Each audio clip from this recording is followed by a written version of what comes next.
हमारा मानना है कि मौजूदा वक्त में समाज का कोई ऐसा तबका नहीं है जिसको अपनी लड़ाई सिर्फ अपने लिए और सिर्फ अपने दम पर लड़ने की जरूरत है। हम जिस दौर में हैं, जिस वक्त में हैं, उसमें हर डिस्कोर्स में एक इंटरसेक्शनैलिटी है। इंटरसेक्शनैलिटी कहने का मतलब यह है कि अगर हम सुरक्षा की बात करें तो सुरक्षा किसी एक तबके की नहीं, पूरे समाज की जरूरत है। अगर हम गरीबी उन्मूलन की बात करें तो यह किसी एक जेंडर के लिए नहीं, बल्कि यह सभी जेंडर पे लागू होता है।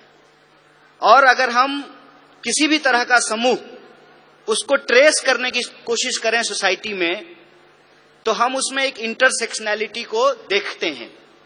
इसीलिए हमारा मानना है कि आज के वक्त में जो आंदोलन अलग अलग हो रहे हैं, उन आंदोलनों को मिलाने की जरूरत है, उनको इकट्ठा करने की जरूरत है।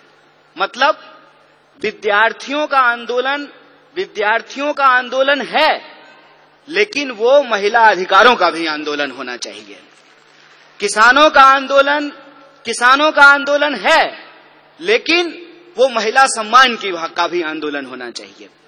इस देश में चाहे आदिवासी आंदोलन हो, दलित आंदोलन हो, विद्यार्थी आंदोलन हो, किसान आंदोलन हो, मजदूर आंदोलन हो, किसी भी राजनीतिक दल के जितने भी फ्रंट हैं, जैसे अगर हम अपनी पार्टी भारतीय राष्ट्रीय कांग्रेस की बात करें तो हमारा विद्यार्थियों का फ्रंट है एनएसयूआई, नौजवानों का फ्रंट है यूथ कांग्रेस, महिलाओं का फ्रंट है महिला कांग्रेस, किसानों का फ्रंट है किसान कांग्रेस। हमारा मानना है कि इन सारे फ्रंट को एक साथ मिल करके, एकजुट होकर के ऐसे काम करना चाहिए जैसे लोकतंत्र के 4 स्तंभ होते हैं, हम सबको एक एक स्तंभ के रूप में काम करना चाहिए, मिल करके काम करना चाहिए। इसीलिए आज जब मैं आपके बीच यहां मौजूद हूं तो भाषण देने के लिए नहीं आया हूं। हम आपकी हर कार्रवाई में कंधे से कंधे मिला करके दोनों फ्रंटल जो है मिल करके काम करें, और जो देश के सामने चुनौतियां हैं जिसके बारे में हमारे राष्ट्रीय अध्यक्ष ने भी बताया, महिला कांग्रेस की राष्ट्रीय अध्यक्ष नेताजी ने भी बताया, हमारे ट्रेनिंग प्रोग्राम के सचिन जी ने भी बताया, जो भी स्पीकर आ रहे हैं जो हमको मौजूदा समय में चुनौतियों के बारे में बता रहे हैं, इन चुनौतियों में हमको मिलकर के काम करने की जरूरत है। और हम अपनी पार्टी के भीतर, संगठन के भीतर एक ऐसा माहौल पैदा करें कि समाज के हर तबके के लोग बड़ी सहजता से हमसे जुड़ सकें, हमारे बीच आ सकें। क्योंकि अगर हम विद्यार्थी आंदोलन की बात करें तो जो महिलाएं हैं, जो लड़कियां हैं, वो आधी आबादी है।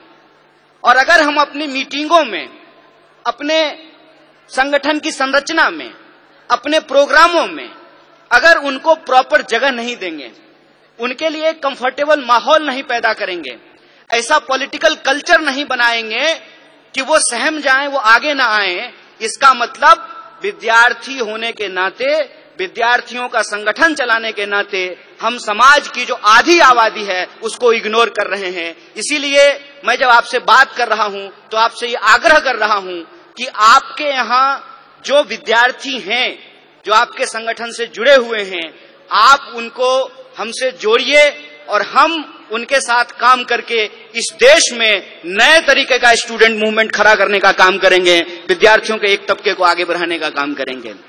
जैसा कि आप सब लोग जानते हैं कि अभी हमारी पार्टी का एक कार्यक्रम आया है कि कैसे नौजवान यूथ जो विमेन लीडर है उसको नर्चर किया जाए।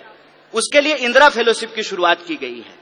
हमको लगता है कि अलग अलग तरह का जो हमारा फ्रंट है, उस फ्रंट को आपस में मिल करके, एकजुट होकर के काम करना चाहिए और इस एकता को हम आगे बढ़ा सकें, उस कंफर्टेबल माहौल को हम लोग तैयार कर सकें जहां महिलाएं राजनीतिक कार्यक्रमों में आने से घबराएं नहीं, उनको डर न लगे, ऐसा पॉलिटिकल कल्चर हमको एस्टेब्लिश करना चाहिए। क्योंकि सवाल आज हमारे सामने एक बहुत ही गंभीर है। गंभीर सवाल यह है कि आपको कुछ चीजों को बड़ी बारीकी से देखने और समझने की जरूरत है। ऐसा नहीं है कि हमारे देश में महिला प्रधानमंत्री नहीं हुई, हमारे देश में महिला राष्ट्रपति नहीं हुई, हमारे देश में लोकसभा की स्पीकर नहीं हुई, गवर्नर नहीं हुई, मेयर नहीं हुई, चीफ मिनिस्टर नहीं हुई, ऐसा नहीं है। तो एक तरफ महिलाओं को प्रतिनिधित्व भी मिला, लेकिन दूसरी तरफ आज की अगर हम बात करें तो महिला अपराधों की संख्या में भी बढ़ोतरी हुई है। इस अंतर विरोध को हमको समझना पड़ेगा। ऐसा कैसे हो रहा है? ऐसा अगर इस देश के इतिहास को हम बारीकी से देखेंगे तो हमको समझ में आएगा। जैसा कि हमारे राष्ट्रीय अध्यक्ष ने कहा कि जो अपने आप को विकसित देश कहते हैं, उन विकसित देशों में भी महिलाओं और पुरुषों को बराबरी के वोट के अधिकार नहीं मिले थे। अमेरिका में 1 पर्सन 1 वोट के लिए एक बहुत बड़ा आंदोलन किया गया था, लेकिन ये हमारे पुरखों की देन है, जो हमारे फाउंडिंग मदर्स एंड फादर्स हैं, उन्होंने इस तरीके का संविधान बनाया कि आजादी के साथ ही हमको वोट का अधिकार मिल गया। आप लोगों को यह बात जाननी चाहिए कि हम नाम तो लेते हैं डॉक्टर बाबा साहब भीमराव अंबेडकर का, उनका योगदान है इस देश के संविधान को बनाने में, लेकिन अगर आप संविधान सभा को देखेंगे तो 15 महिलाएं भी उस संविधान सभा की सदस्य थी, जिन्होंने अपने विचार रखने, अपने सलाह दिए, जिससे यह संविधान बनकर के तैयार हुआ। वो 15 महिलाएं थी और वो अलग अलग समुदाय से थी, अलग अलग जो है क्षेत्र से थी, अलग अलग पृष्ठभूमि से थी। उन्होंने अपना योगदान दिया है। इस देश के इतिहास को अगर हम देखें तो आप महात्मा गांधी के योगदान को भुला नहीं सकते हैं। सबसे ज्यादा जो एंटी कॉलोनियल मूवमेंट पूरी दुनिया में हुआ, महिलाओं को आंदोलन से जोड़ने का काम अगर किसी व्यक्ति ने किया तो उस व्यक्ति का नाम महात्मा गांधी है। और आप देखिए कि देश को आजाद कराने के लिए, अंग्रेजों को इस देश से भगाने के लिए महात्मा गांधी जी को कस्तूरबा गांधी को छोड़ने की जरूरत नहीं पड़ी। छोड़नी पड़ी क्या? कस्तूरबा गांधी को साथ लेके चलते थे ना। और एक आज के प्रधानमंत्री हैं, कहते हैं कि हमको देश की सेवा करने के लिए पत्नी छोड़ना पड़ा। हाय रे बेईमानी। मेरी एक दोस्त है, उसने मुझे कहा एक दिन कि मुझे मोदी जी बहुत पसंद हैं। हमने कहा कि तुमको हम ना पसंद हैं यह बात कोई दिक्कत नहीं है, लेकिन तुमको अगर मोदी जी पसंद हैं तो एक बात हम तुमको कहना चाहते हैं, ईश्वर करें कि तुमको मोदी जैसे ही पति मिले। दूर से बात बहुत अच्छा लगता है, अपने पे जब अगर बात आ जाए तो उसका असर समझ में आने लगता है। आप मुझे बताइए, जो महिलाएं ये कह रही थी कि बृजभूषण जी ने कुछ नहीं किया, रह पाएंगी बृजभूषण के साथ? जीवन बिता पाएंगी उसके साथ?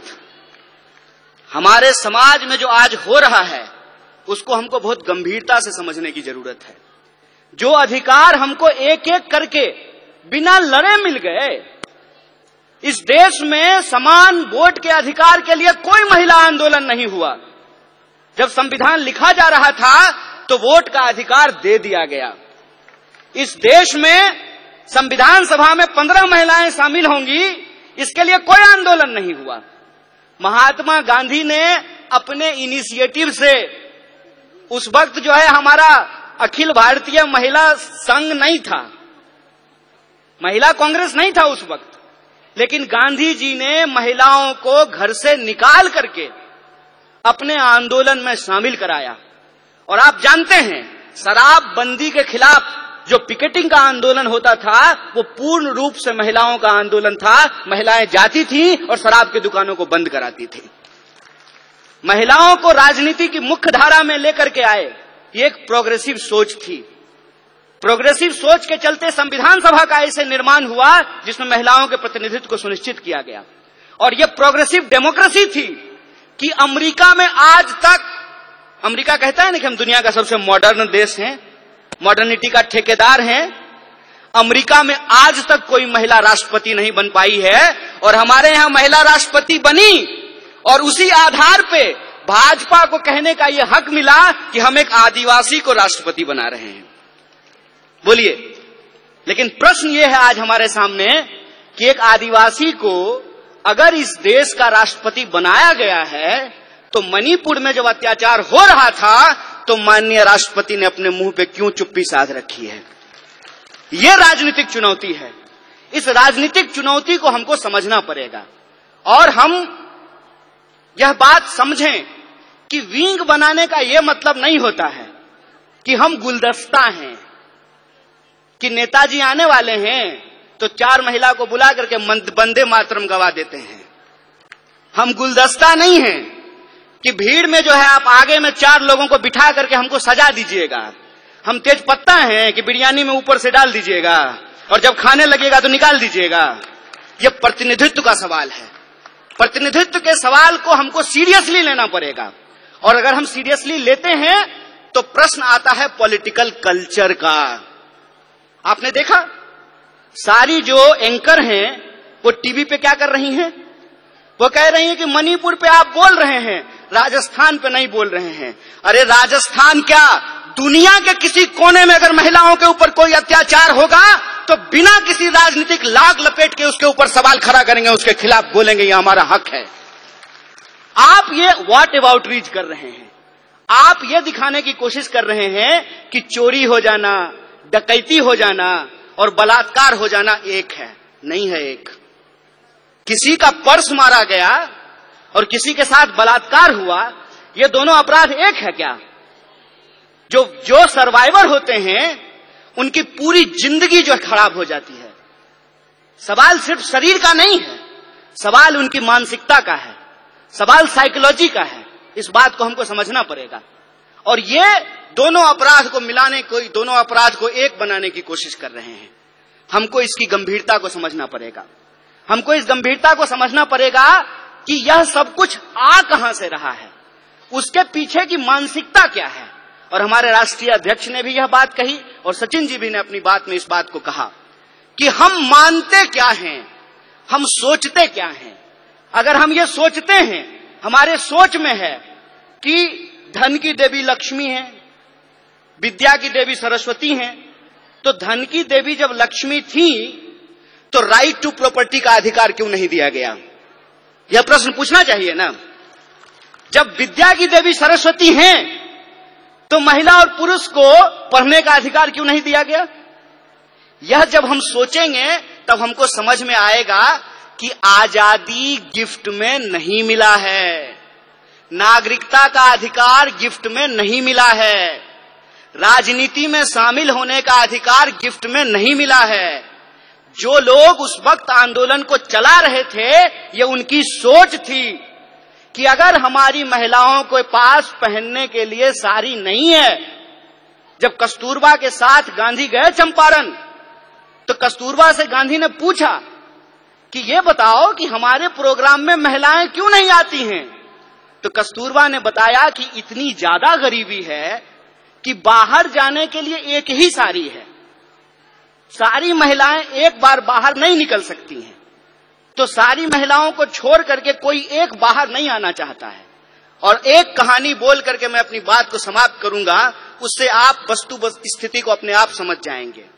एक बार मेरे घर में शादी थी, सारे मर्द को बारात जाना था। ये आज शुरू हुआ है कि अब जो है बेटे की शादी में मां भी बाराती बनती है और बहन भी बाराती बनती है। पहले ये नहीं होता था। मेरे बचपन में जो मुझे याद है कि जब शादियां होती थी घरों में तो सारे मर्द चले जाते थे और सारी औरतें रुक जाती थी। मेरी तबीयत खराब थी और मैं उस दिन जो है बारात में नहीं जा पाया। बुखार था बहुत तेज और घर में मैं सो रहा था। कुछ देर के बाद मैंने ये देखा, जब बारात चली गई है तो हमारे घर में गाने की आवाज आ रही है, थालियां बज रही हैं, ढोलक बज रहा है और लोग गा रहे हैं, नाच रहे हैं।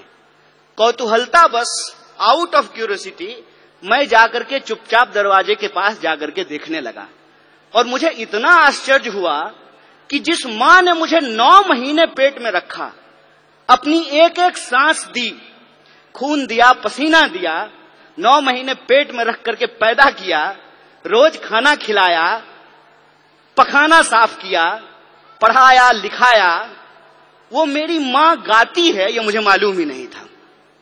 वो मेरी बुआ जिसकी गोद में मैं पला, वो बुआ जो है डांस करती है, मुझे पता ही नहीं था। और वो जो एक फोक कल्चर है, वो फोक कल्चर इतना मजबूत है कि वो वक्त मिलता था महिलाओं को अपने भीतर के श्रृंगार को प्रकट करने का, अपने भीतर के प्रेम को प्रकट करने का।